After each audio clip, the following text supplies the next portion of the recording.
منټه کدرېږئ که کښېني خالي د دوو خبرو زموږ پر 12 بجې ټیم ختم دی خو د لغړی اتحاد غوث الحاجات څه کم مجلس وکړي پر موږ باندې د دې ټوپک سالارانو د دې جاسوسو ادارو لخوا اوس هم د NLC په د سر پر خیمه 100 کسه ملیشه راغورځېدلي ول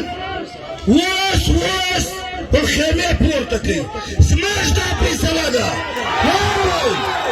واورئ موږ هغوی ته دا وایو قدر شوي تاریخو زموږ مسله نه سوال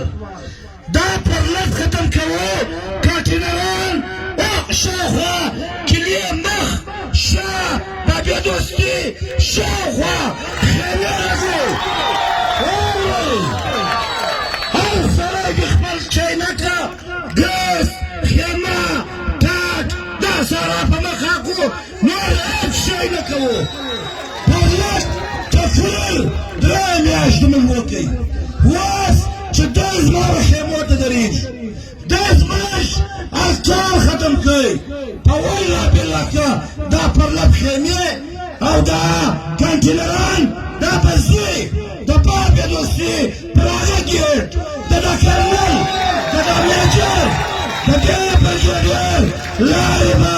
دا د ټوکره په خیمو او په دا کانټینرانو دا د ګز دا میدان اخر لپاره زه خواست کوم د دعا لپاره خواست کوم د جماعت اسلامي رهنما